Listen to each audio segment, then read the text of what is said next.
Voilà, bonjour à tous, bonjour à toutes. J'espère que vous nous voyez. Ça doit être bon. Oui, je vois que c'est en direct, ça y est. Alors aujourd'hui, on se retrouve comme chaque lundi pour parler de...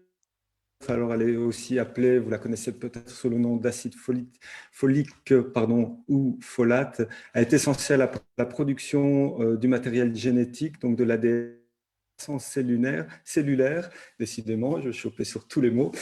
L'histoire de la vitamine B9, 1930, donc c'est quand même assez récent, lorsqu'une hématologue britannique en avant le rôle capital de la B9 dans l'anémie mégaloblastique. Plus tard, en 1941, la vitamine B9 est isolée à partir d'un nutriment qui se trouve dans les feuilles d'épinards, d'où son nom folate, qui est issu.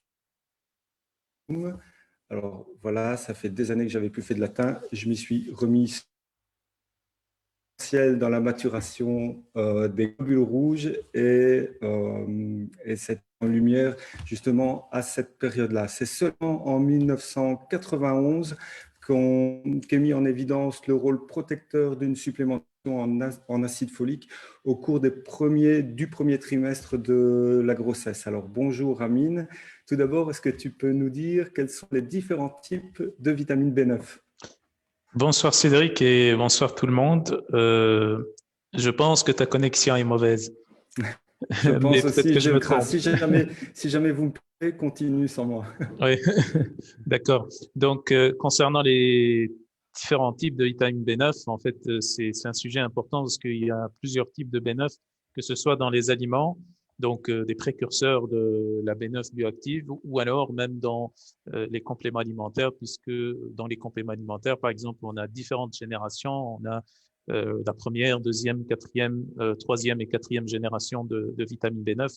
Donc, la première génération de vitamine B9, c'est tout simplement les folates alimentaires ou ce qu'on trouve dans les aliments comme vitamine B9, par exemple les légumes verts, les épinards, etc., crucifères, céleri, et ainsi de suite. Donc, tout ça, tous ces aliments qui contiennent, qui sont très riches en vitamine B9, contiennent des formes différentes de vitamine B9 qu'on appelle, qu'on étiquette sous le mot globalement de folate. Quand on dit folate, c'est pas une seule molécule, c'est un ensemble de molécules. Et folate alimentaire, c'est ce qu'on trouve dans les aliments. Donc là, on a, ça va de l'acide folinique à l'hydrofolate, au tétrahydrofolate, euh, la folacine également, et ainsi de suite. Donc, il y a différentes molécules qui sont en fait pas des molécules bioactives, mais des molécules précurseurs qui vont être converties dans les cellules en molécules bioactives, en vitamine B9 bioactive. Ensuite, donc ça, c'est la première génération. Donc, c'est la forme la plus ancienne de vitamine B9 qu'on connaît, ben, tout simplement la vitamine B9 qu'on trouve dans les aliments. Et ensuite est venue, donc en 1941, donc la vitamine B9 de deuxième génération, qui est le fameux acide folique. Donc l'acide folique, qui est la forme la plus connue actuellement de vitamine B9, et même le plus souvent, on confond vitamine B9 avec acide folique. Quand on dit même, enfin, dans des livres, dans des articles, même dans certaines études scientifiques, on dit acide folique, folic acid, avec, enfin, en faisant référence à la vitamine B9. Mais comme on va le voir, la vitamine B9, enfin, c'est beaucoup plus complexe que ça. Il y a différentes molécules, il y a différents modes de conversion, etc. Donc, deuxième génération, acide folique, c'est une forme synthétique. C'est une forme synthétique qu'on a isolée à partir des épinards, mais ce n'est pas une molécule qu'on trouverait dans les épinards ou dans n'importe quel autre aliment, ça n'existe pas. C'est juste qu'on a isolé une des formes de la vitamine B9, des folates alimentaires, là, donc la vitamine B9 de première génération, et on l'a convertie, on l'a transformée en acide folique pour qu'elle soit plus stable, pour qu'elle gagne en stabilité. On doit avoir une molécule B9 stable pour qu'on puisse pour qu'on puisse la digérer tout simplement et l'absorber convenablement sans qu'elle ne se transforme ou qu'elle ne se dégrade. Et donc ensuite, en 1989, on a eu la vitamine B9 de 3e génération, et celle-ci, c'est la forme bioactive. C'est la forme bioactive. Et la forme bioactive de la vitamine B9, c'est la 5-MTHF ou la 5-méthyltétrahydrofolate, sauf que c'est une forme qui est associée à des sels de calcium. Donc, c'est du calcium de 5-MTHF. Et ensuite, un peu plus tard, donc en 2008, assez récemment, on a eu la 4e génération, ou la vitamine B9 de 4e génération, qui est de la 5-MTHF toujours, de la 5-méthyltétrahydrofolate, sauf que c'est associé cette fois avec de la glucosamine, des sels de glucosamine. Et donc,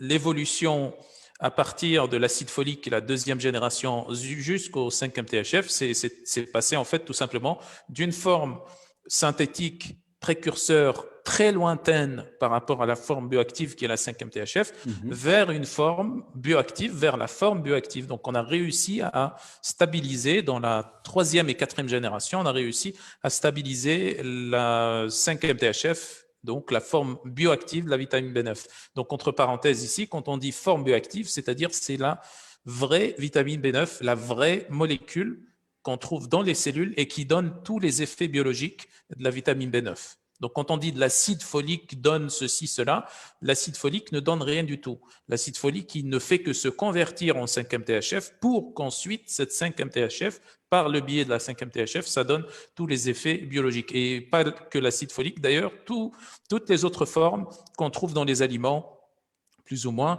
l'acide folénique, etc. Donc, toutes les autres formes de B9 sont des formes précurseurs. Sauf que par rapport à ces formes qu'on trouve dans les aliments et l'acide folique est encore plus lointain dans la voie métabolique de conversion de la B9 pour arriver au 5-MTHF, la forme bioactive. Les autres molécules qu'on trouve dans les aliments sont plus proches. Donc, c'est plus ou moins proche. On a besoin de quelques réactions pour convertir en 5-MTHF. Alors que pour l'acide folique, on a besoin de beaucoup de réactions pour arriver jusqu'au 5-MTHF. Peut-être qu'on aura l'occasion d'en parler. La voie métabolique de conversion de l'acide folique en 5-MTHF chez l'humain est très, très lente. Justement, tu nous parles de différentes formes. Quelles sont les formes ou quelle est la forme à préconiser? Oui, la forme à préconiser, en fait, c'est tout simplement la 4e génération, le glucosamine de 5-MTHF, qu'on appelle aussi, bon, c'est un nom de marque de matière première, de cette matière première, parce que c'est déposé, c'est breveté, qu'on appelle aussi la 4-folique. 4-foliculant, U1, etc. Donc 4-folique. Et pourquoi? Parce que tout simplement, c'est la forme la plus stable. Déjà, c'est la forme bioactive, donc c'est la forme qu'on trouve dans les cellules. Et en même temps, elle est beaucoup plus stable que la forme des sels de calcium. Donc, on avait dit que la 3e génération, c'était calcium de 5-MTHF. Et donc, cette forme, elle est moins stable et par conséquent moins biodisponible que la 4e génération, glucosamine de 5-MTHF. Donc, c'est une forme très intéressante, donc la glucosamine de 5-MTHF, la 4-folique, celle de 4e génération, pour plusieurs raisons. Donc, première raison, c'est la forme bioactive, celle qu'on trouve dans la cellule. Deuxième raison, c'est la forme bioactive la plus stable qui existe sur le marché. Et troisième raison, si on voudrait comparer donc la 4e génération avec la 2e génération qui est l'acide folique et qui reste encore toujours la forme de B9 la plus disponible sur le marché, tout simplement, c'est que l'acide folique présente des problématiques, plusieurs problématiques. L'une des problématiques, c'est que la conversion de l'acide folique chez l'humain, indépendamment de tous les autres facteurs, donc chez l'humain, la conversion de l'acide folique se passe très lentement. Si on compare avec les rats, on a à peu près 100 à 1000 fois plus de vitesse de conversion chez le rat de l'acide folique en 5-MTHF que chez l'humain. Et donc, Donc, cette conversion lente fait que quand on donne l'acide folique, ça prend du temps pour obtenir une certaine quantité de 5-MTHF. Et encore, certaines réactions de cette voie de conversion sont limitées en vitesse, c'est-à-dire que ce n'est pas dose dépendant. À un certain seuil, ce n'est pas dose dépendant. Quand on donne plus d'acide folique, ça ne veut pas dire qu'on obtient plus de 5-MTHF vers la fin. Bon, c'est dose dépendant à un certain dosage et ensuite ça devient stable parce qu'on atteint la limite de certaines réactions. Quand on dit la limite de certaines réactions, la limite en termes de vitesse, c'est en fait la limite en termes de vitesse de production des enzymes qui catalysent ces réactions.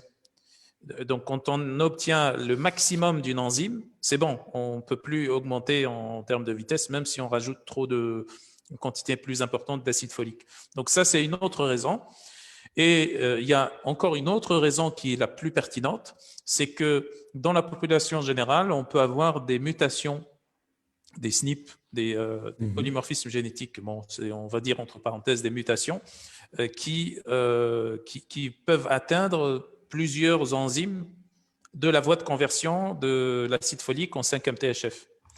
Et ces mutations, l'une des mutations, en tout cas quelques-unes des mutations les plus connues et les plus répandues dans la population générale, on a à peu près une prévalence qui va de 15 à 40% à peu près dans la population générale sur ces mutations de MTHFR. MTHFR, c'est l'enzyme, la dernière enzyme qui convertit le métabolite ou le précurseur immédiat du 5-MTHF en 5-MTHF. MTHFR, c'est méthyltétrahydrofolate réductase.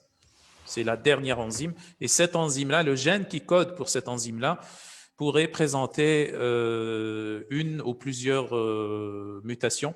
Donc, les plus connues, on en a 2. Et ce sont des mutations qui sont assez fréquentes dans la population générale. Donc, quand on a ce type de mutation, donc on a le MTHFR, mais on peut avoir d'autres mutations plus haut dans la voie, parce que là, le MTHFR, il catalyse la dernière réaction pour arriver au 5-MTHF. Mais on a d'autres réactions aussi plus haut, dont les enzymes ont des gènes qui pourraient présenter aussi certaines mutations. C'est ce qui fait d'ailleurs que la voie est ralentie chez l'humain. Et donc, cette problématique-là fait que quand on a des mutations de ce type, quand on donne de l'acide folique à quelqu'un, il y a plusieurs adaptations qui se passent et ce sont des adaptations qui sont néfastes, dangereuses. C'est qu'en fait, quand on donne un excès d'acide folique chez une personne qui convertit mal l'acide folique en 5-MTHF, c'est que cet acide folique va s'accumuler et va aller perturber les récepteurs du 5-MTHF. Parce que le 5-MTHF, c'est la vraie vitamine B9. Et comme vous le savez, chaque molécule a un récepteur sur lequel elle se lie pour donner son effet biologique. Et donc, pareil, pour la 5-MTHF, elle a aussi des récepteurs au niveau des cellules, au niveau des membranes cellulaires. Et donc, quand elle s'insère sur ces récepteurs, elle donne son effet biologique. Sauf qu'il se trouve que le récepteur du 5-MTHF a plus d'affinité pour l'acide folique que pour le 5-MTHF lui-même. Ce qui fait que l'acide folique va se fixer sur le récepteur du 5-MTHF. Et le problème qui va se poser ensuite, c'est que l'acide folique, ce n'est pas la forme bioactive de la vitamine B9, donc il ne va pas donner l'effet biologique de la vitamine B9. Donc, en gros, l'acide folique, quand on le donne, chez ces personnes qui convertissent mal l'acide folique en 5-MTHF, ce qui va se passer, c'est qu'on va aggraver la carence parce que l'acide folique va rentrer en compétition avec le peu de 5-MTHF que ces personnes qui ont des mutations vont produire. Et ça va rentrer en compétition et ça va diminuer, ça va aggraver la carence tout simplement. Et dans ce sens-là aussi, on observe aussi quelques données sur certaines études que l'accumulation d'acide folique diminue le taux de cellules NK, les tueuses naturelles, qui sont des cellules qui vont détruire les cellules cancéreuses, entre autres. Et dans ce sens-là, on observe aussi, c'est ce qui pourrait expliquer aussi que la prévalence de cancer du sein, notamment, pourrait être associée à une prise d'acide folique. Dans certains cas, on a quelques études là-dessus. Donc, et puis, il y a plein d'autres phénomènes qui font que la prise d'acide folique est à déconseiller je dirais au moins chez ces personnes qui ont des mutations qui ralentissent la voie de conversion d'acide folique en 5-MTHF. Si ce n'est que de prendre du 5-MTHF pour tout le monde, en fait.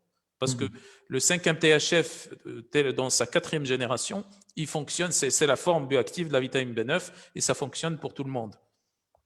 Alors que l'acide folique fonctionne uniquement pour les gens qui ont une voie de conversion d'acide folique en 5-MTHF qui fonctionne sans mutation, mais malgré cela, on a un ralentissement par rapport à d'autres mammifères, on a des ralentissements dans cette voie de conversion indépendamment des mutations qu'on pourrait avoir dans ce sens. Donc, clairement, du 4 folique, du 5-MTHF glucosamine de 4e génération, c'est la meilleure forme qui existe actuellement de B9 sur le marché. Des différentes fonctions de la B9? Plusieurs fonctions métaboliques. On a notamment donc celle qui est la plus connue, donc son action sur l'homocystéine, puisque dans le cycle d'homocystéine, l'homocystéine, pour celles et ceux qui ne connaissent pas, c'est un acide aminé, un isomère de la cystéine, mais quand on parle d'homocystéinémie, le taux d'homocystéine dans le sang, c'est un marqueur cardiovasculaire, c'est un marqueur de risque cardiovasculaire. Et quand l'homocystéinémie augmente, c'est-à-dire que le risque cardiovasculaire est plus augmenté.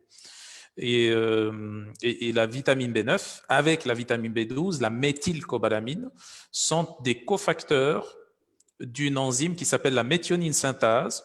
Et cette enzyme-là, elle a pour fonction de convertir l'homocystéine en méthionine. Et donc, du coup, cette enzyme catalyse l'une des voies de diminution ou de réduction de l'homocystéine.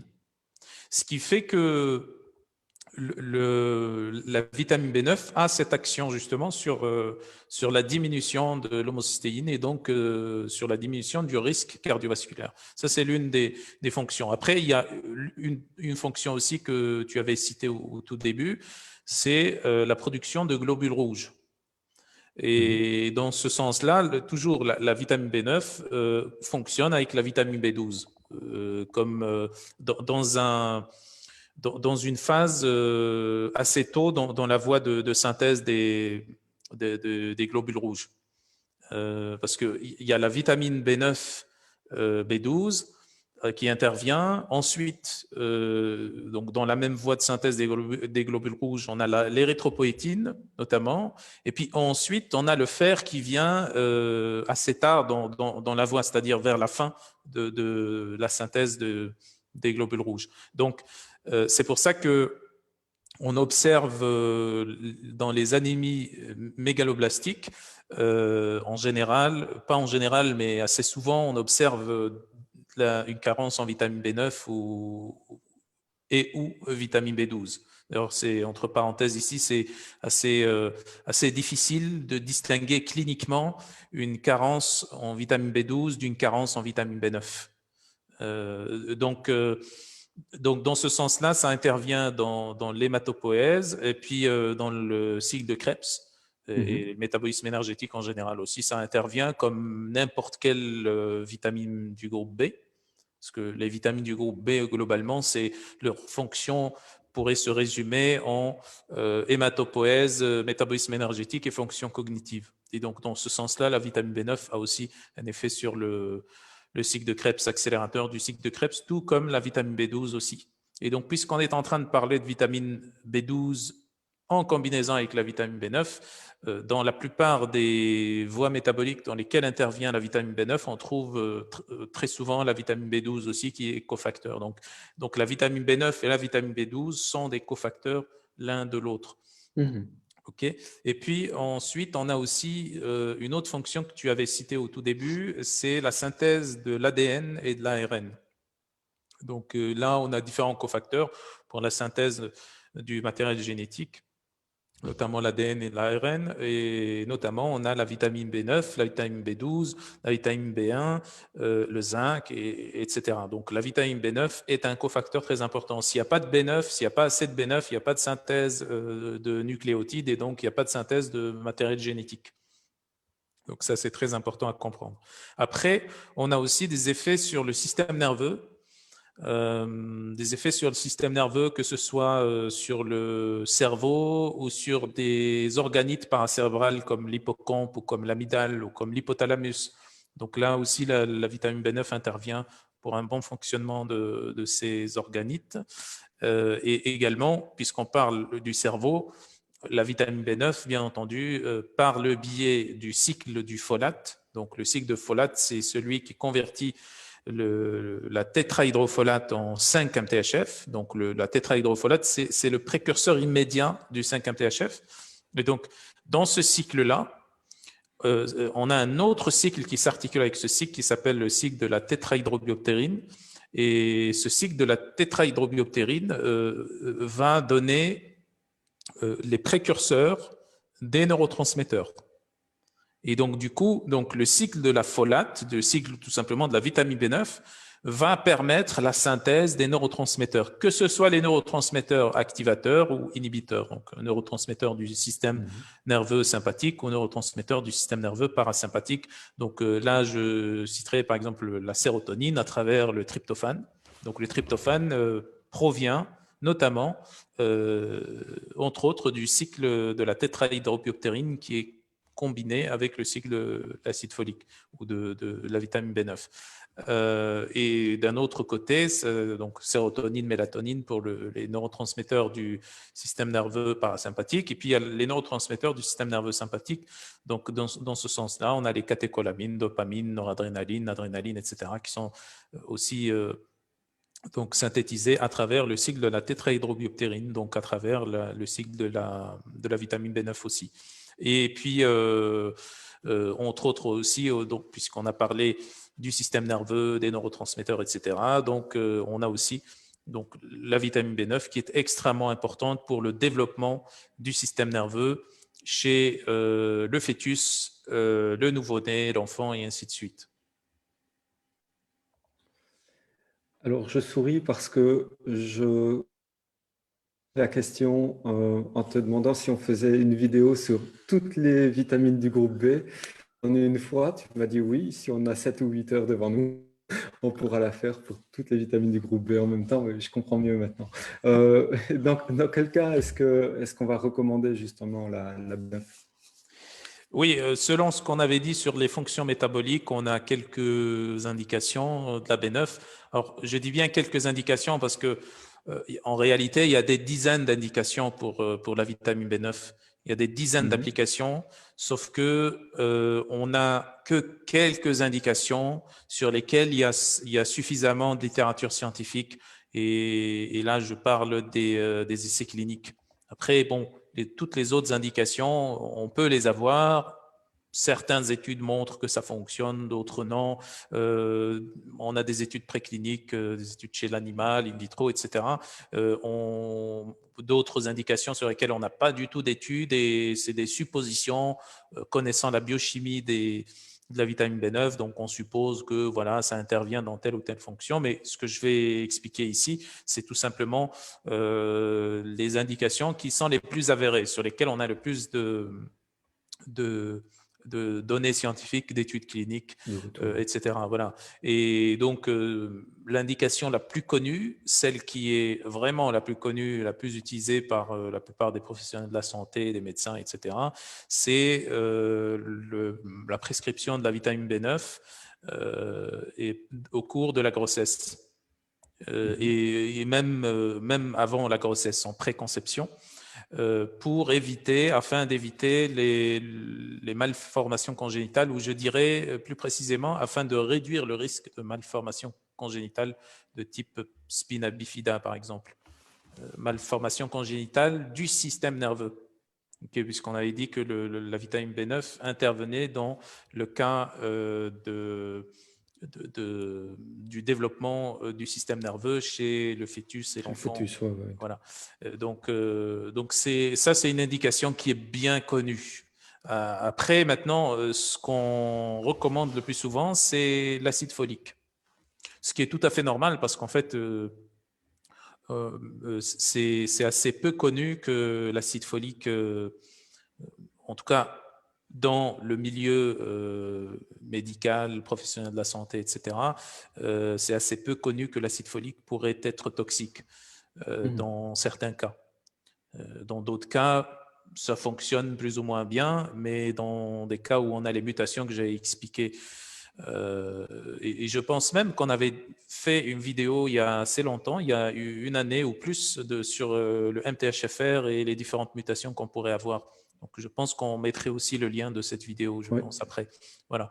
Donc, ensuite, on pourrait, bien entendu, et naturellement, comme n'importe quel micronutriment ou vitamine, on pourrait recommander la vitamine B9 en cas de carence en vitamine B9, mais comme j'avais expliqué déjà, il est très difficile de distinguer cliniquement une carence en vitamine B9 d'une carence en vitamine B12. Donc, il faudrait faire des dosages, et les dosages doivent être des dosages érythrocytaires et non pas sériques. Les dosages sériques ne sont pas précis, non pas, on va dire, pour la plupart des micronutriments, des vitamines surtout, parce que ce qu'on a besoin, en fait, c'est de la vitamine B9 dans les cellules et non pas dans ce qui circule dans le sang.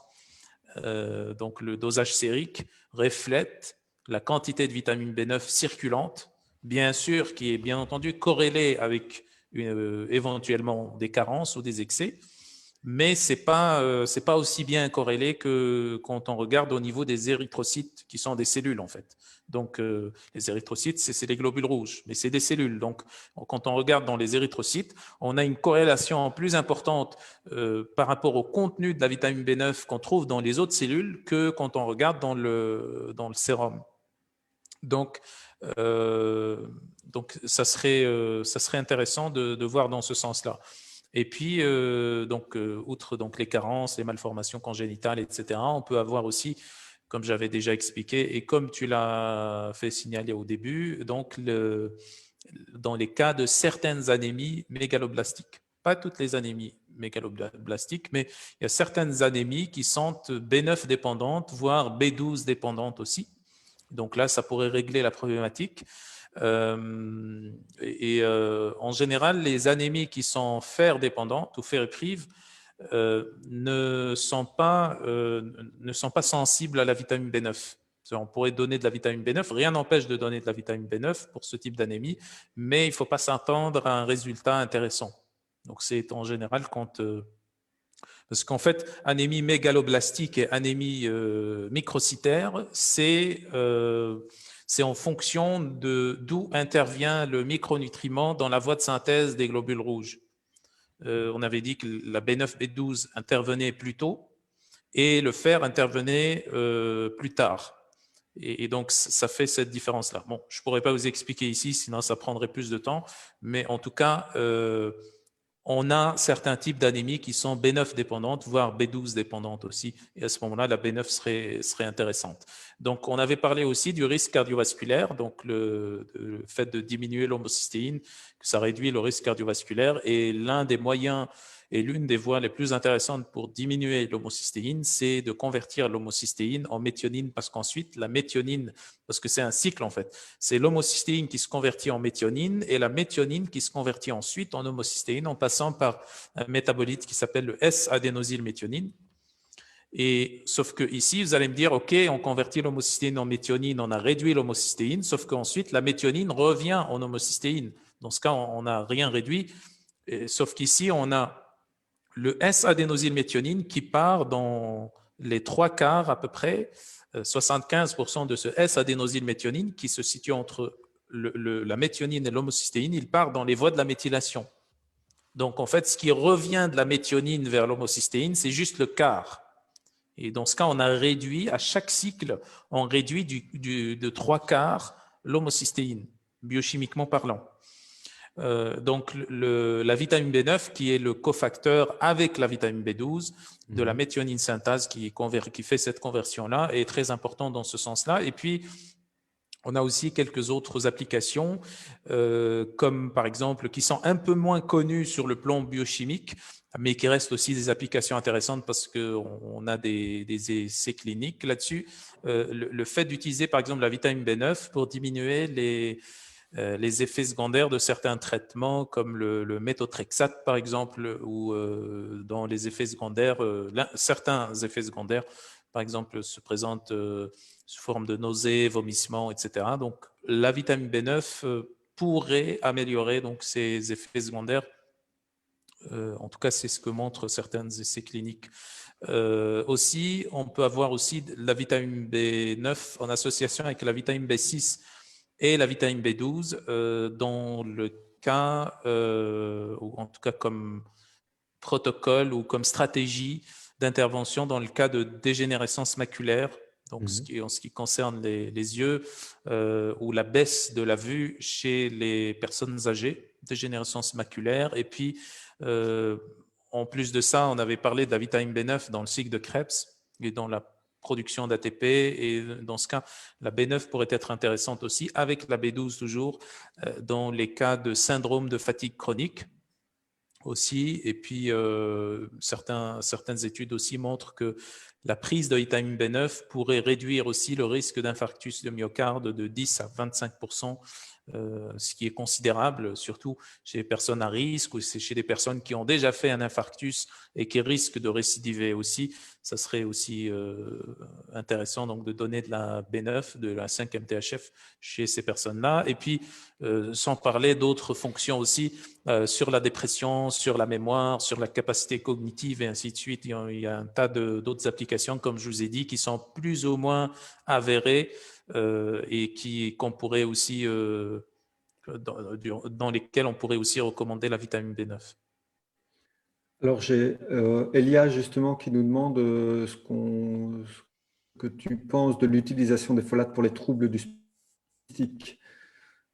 Les troubles du spectre autistique. Oui, ça pourrait être intéressant aussi. Mais bon, il n'y a pas d'études cliniques là-dessus.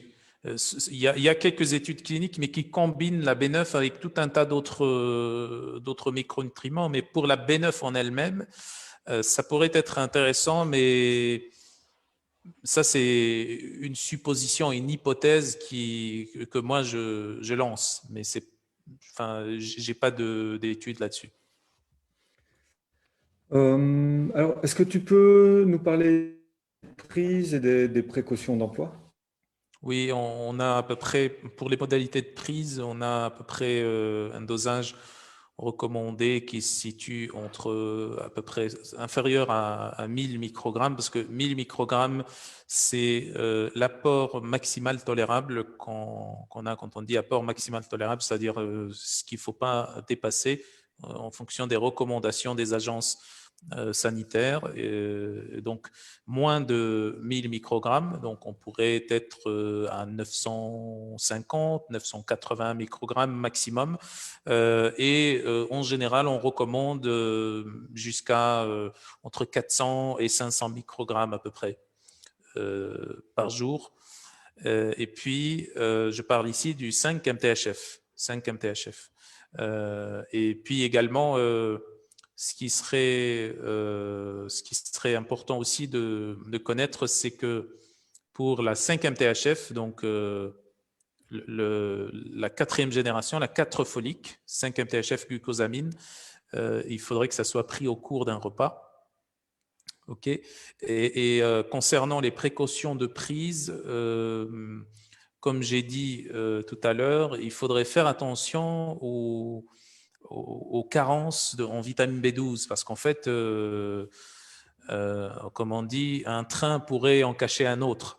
La carence en vitamine B9 pourrait cacher une carence en vitamine B12. Il faudrait faire attention, et vice-versa.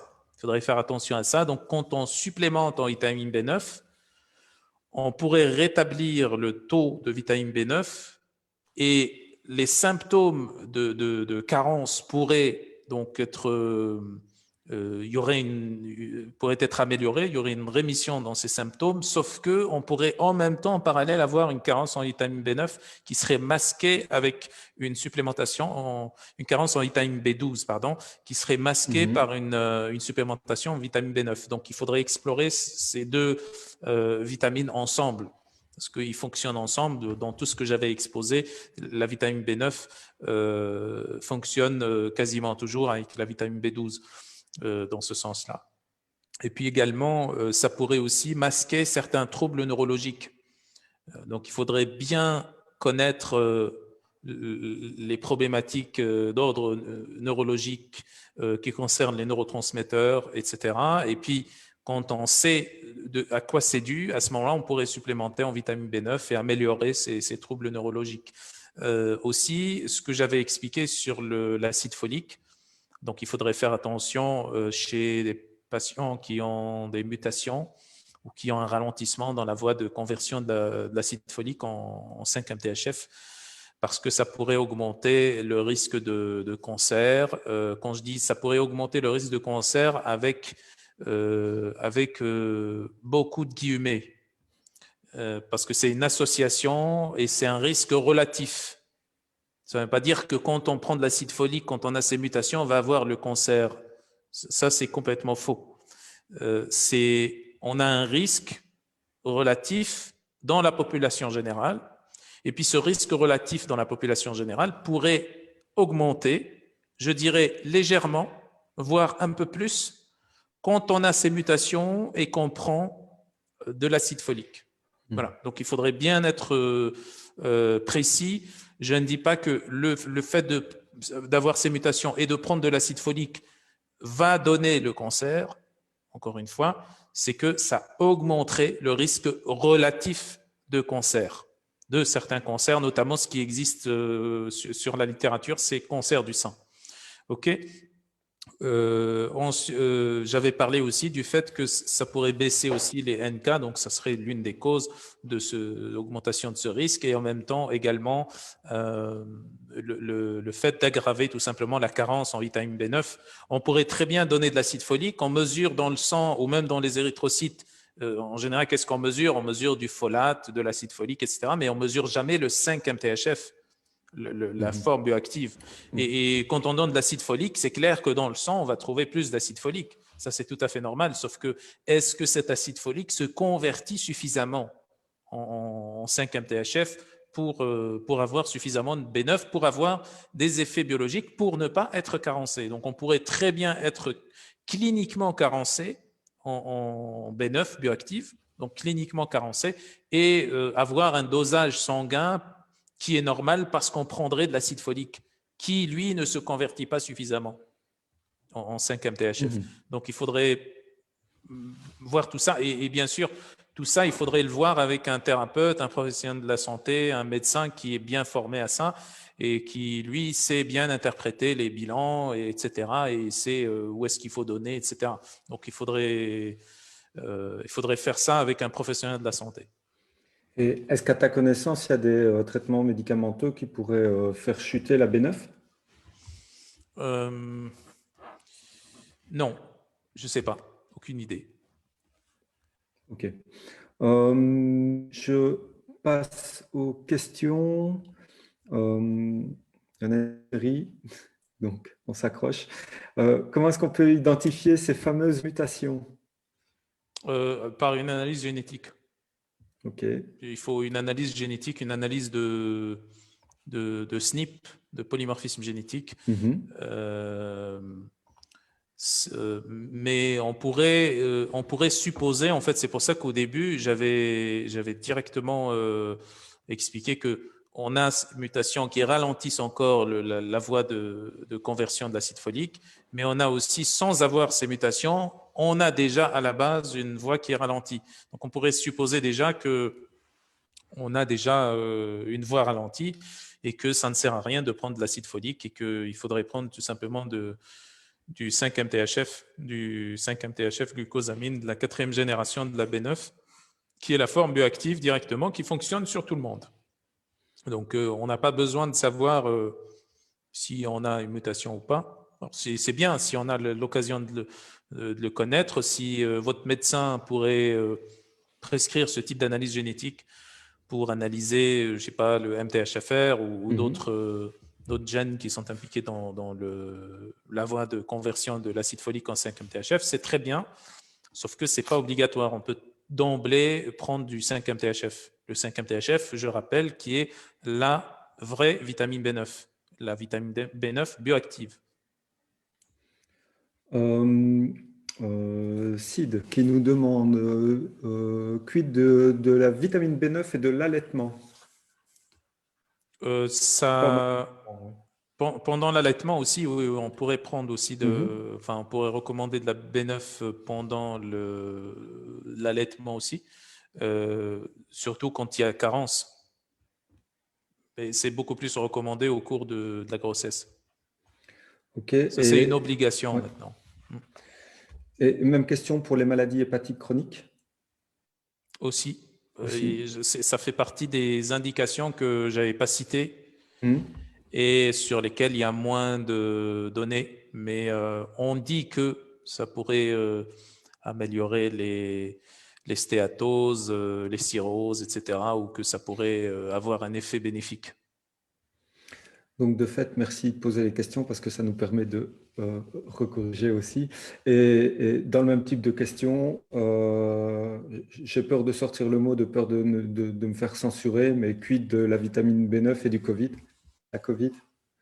Je dirais qu'une carence en B9 pourrait prédisposer à une infection. Je ne parlerai pas ici du Covid, mais à des infections quelconques, peu importe virale ou autre. Mais vitamine B9, Covid, il n'y a pas de lien direct.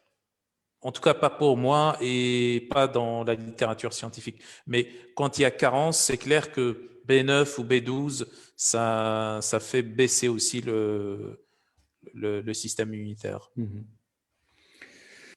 Alors, Elia qui nous demande si l'homocystéine, je vais y arriver, basse peut être un indicateur d'une carence de la 5-MTHF. Une homocystéine basse, non. Non, c'est le contraire en fait. Quand l'homocystéine est élevée, ça pourrait être, je dis bien ça pourrait, avec guillemets, ça pourrait être un indicateur de carence en 5-MTHF, parce que si la 5-MTHF n'est pas suffisante, l'homocystéine ne va pas se convertir suffisamment en méthionine et ça va s'accumuler, ça va augmenter. Donc ça augmente le risque cardiovasculaire. Mais le contraire n'est pas vrai. Alors, je te lance une question comme je la... Si tu l'interprètes comme tu veux, je ne sais pas. Sur l'hypothyroïdie, point d'interrogation.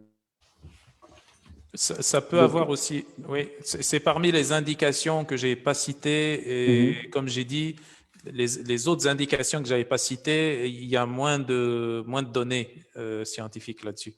Donc, c'est pour ça que je n'avais pas cité, mais ça pourrait être aussi, un activateur de la synthèse des hormones thyroïdiennes, mais rien n'est confirmé là-dessus. Il y a quelques études, mais qui ne sont pas des études cliniques. Alors, Nawel, une carence en vitamine du groupe B peut provoquer des problèmes de mémoire. Oui, tout à fait. B9 ou autre. B9, B1, B2, B3, B12, B6. Tout ça intervient dans l'hippocampe, dans le processus d'apprentissage, de la mémoire, etc. Oui, tout à fait. Ça pourrait, une carence, je dis bien, une carence pourrait diminuer les capacités cognitives, oui. Je ne sais plus si on en a parlé, mais Christiane nous demande s'il y a un danger à avoir une vitamine B9 trop élevée.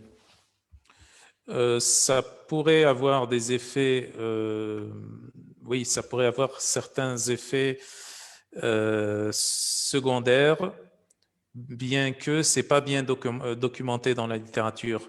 Dans tous les cas, en fait, il ne faudrait pas supplémenter quand on n'a pas de carence avérée, première chose, et quand il n'y a pas d'indication claire, deuxième chose. Parce que toutes les indications que j'avais citées, ce sont des indications qui ou des applications qui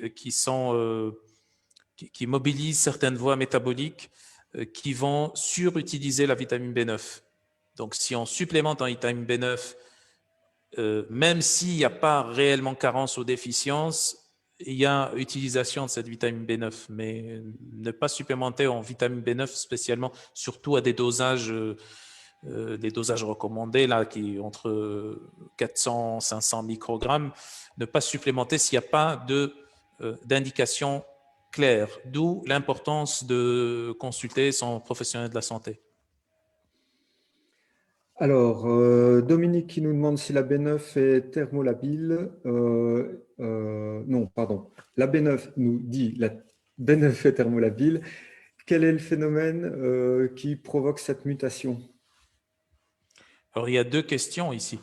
Thermolabile, oui, comme toutes les vitamines, ça se détruit par la chaleur, oui, tout à fait. Mais là, il n'y avait pas de question. Je me suis mal exprimé. Donc, oui, okay. la B9 est thermolabile. C'était point d'exclamation. Ça marche, oui. Et comment avoir ces mutations? Ouais. Enfin, on n'est pas là juste. On n'obtient pas les mutations au cours de sa vie. C'est à la naissance qu'on obtient ces mutations parce que l'un des parents a ces mutations. Et donc, on obtient ces mutations. C'est génétique, en fait, c'est héréditaire. Il n'y a pas de facteurs qui permettent d'obtenir la mutation au cours de sa vie. C'est soit on est avec, soit on n'a pas les mutations. Ok, et dernière question pour ce soir. Fatima qui nous demande est-ce que la complémentation de la femme enceinte pourrait intervenir chez le fœtus provoquer des freins de langue restrictifs? Si tu peux répéter parce qu'il y a eu une coupure. Merci. Est-ce que la complémentation chez la femme enceinte d'acide folique pourrait intervenir chez le fœtus à provoquer des freins de langue restrictifs? J'ai pas bien compris la question, mais c'est pas grave, je vais répondre comme j'ai compris. Est-ce que ça pourrait intervenir, c'est-à-dire est-ce que ça pourrait provoquer ou est-ce que tout simplement le fœtus pourrait l'utiliser? Oui, c'est pour ça en fait. C'est pour ça qu'on supplémente la femme enceinte en vitamine B9. Déjà, on pourrait la supplémenter avant, donc en préconception, pour qu'il n'y ait pas de carence donc chez la future mère. Et puis ensuite, donc, au cours de la grossesse, en général, le premier trimestre, on pourrait supplémenter aussi en B9 parce que la B9 la 5-MTHF passe aussi le placenta et ça arrive chez le fœtus et le fœtus l'utilise pour le développement de son système nerveux. Bon, je ne sais pas si j'ai répondu complètement à la question, mais c'est ce que j'avais compris. On verra bien, j'espère. On verra, sinon elle reposera sa question sans problème par écrit et on tâchera d'y répondre. Voilà, on terminait pour ce soir. On dépasse de plus en plus on se donne et c'est très bien comme ça. C'est parce qu'il y a plus de participation de votre part. C'est vraiment ce qui nous permet, ce qui nous motive continuer chaque lundi. Je vous souhaite pour ma part une très bonne soirée, une très bonne semaine. Je vous dis à lundi prochain. Prenez soin de vous, prenez soin de ceux que vous aimez. Amine, salut, à la semaine prochaine. Salut, au revoir.